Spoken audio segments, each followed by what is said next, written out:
Hi, my name's Rebecca McDougal. Today I'm going to be talking about some work we've been doing about protecting our forests from pests and diseases. Firstly, I'm going to talk about two diseases causing major forest impacts overseas. These are Phytophthora ramorum and Lecanosticta acicola. Secondly, I'm going to discuss two diseases already present in New Zealand, but that are currently behaving a little bit differently. And then I'm going to introduce Darryl Herron and some of the work that he has done at FEBI and also in his new role with us at Scion. So firstly, can Phytophthora ramorum infect pine logs? We know that Phytophthora ramorum can infect Pinus radiata and Douglas fir, and that it is considered a major threat to many ecosystem types due to its broad host range and impact on host survival. The aim of this study was to determine if Phytophthora ramorum can infect logs post-harvest. This would provide assurances to international trade partners in the case that Phytophthora ramorum ever established in New Zealand. This work was completed in Oregon, USA, and 3 tree species were used: Pinus radiata, Douglas fir, and tan oak as a positive control. 3 log pieces of each were placed in 4 different sites in Oregon. And you can see in the photograph in the bottom right-hand corner a picture of how those logs were set up. The logs were left in the forest for natural infection, and bait buckets were used to detect inoculum present. The results of this study were that from 36 log pieces across 4 sites, only 2 tan oak log pieces tested positive for Phytophthora ramorum.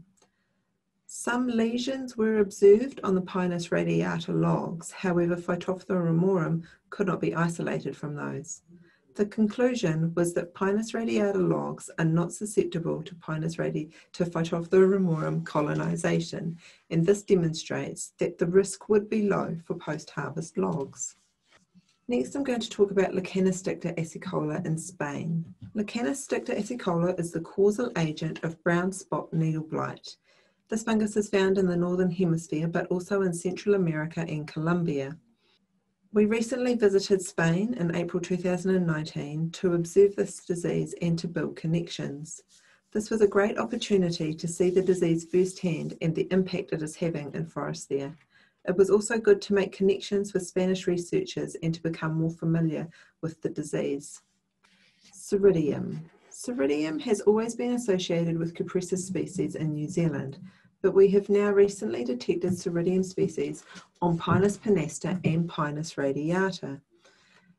On these species, we have observed small cankers on the branches and the twigs, and the pathogens have been isolated from needles.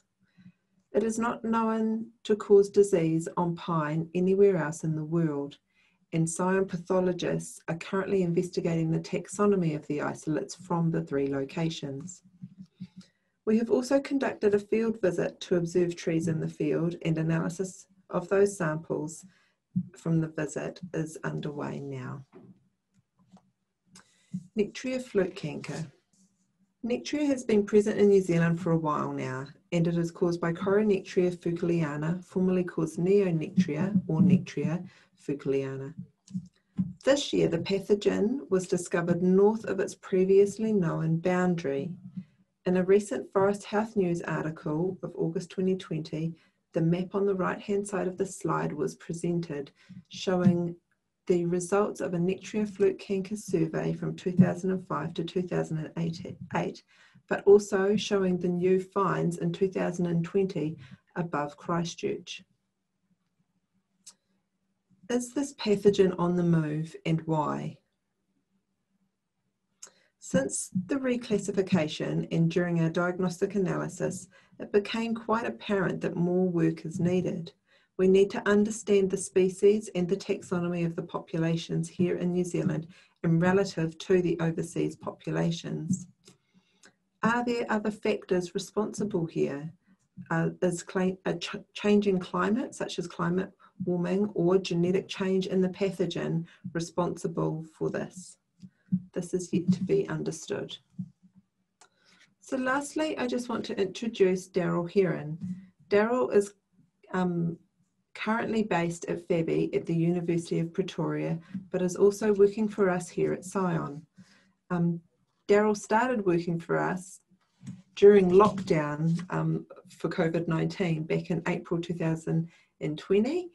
And at the moment, he's currently completing a PhD on Fusarium at FABI.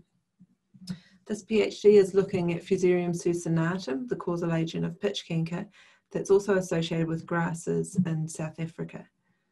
He has over 12 years of experience working in diagnostics and extension within the Tree Protection Cooperative Program based at FABI and supporting commercial forestry in South Africa. At Scion, Darryl is a forest pathologist and the assistant research leader for diagnostics and emerging threats. Since he's been working for Scion and working remotely from South Africa, he's been completing some review documents for us and for industry as well. Firstly, he's looked at a review to the risks of the risks to pine and Douglas fir. This review showed that the biosecurity risk is increasing for our forests, but it's balanced by advances in technology. Darryl's recommended that some level of diversification would be prudent, and maintaining genetic diversity is also important. He's also suggested that the most appropriate form of diversification is yet to be determined. This slide shows some work that Darryl has been doing as part of his PhD in South Africa. This is really interesting work on Fusarium succinatum origins and the variation in strain aggressiveness, and highlights the quarantine risk of these pathogens. We know that there are problems with name-based risk assessments and regulation decisions made just on a name. Where possible, information such as alternate hosts and population structure should be considered when making decisions about how to prepare and manage an important pest or pathogen. This work involved a pathogenicity trial on more than 50 strains of Fusarium succinatum from various countries around the world, including South Africa, Spain, Colombia, and the US.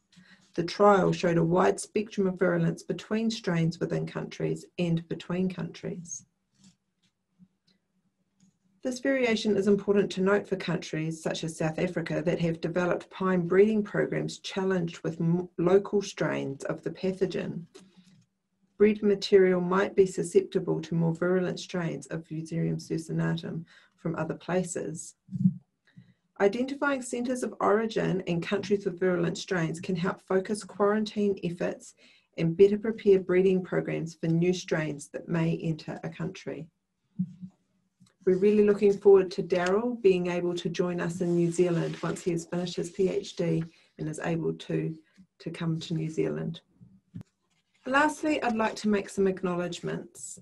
Firstly, we'd like to acknowledge the Forest Growers and the Forest Owners Association for supporting the work that we do.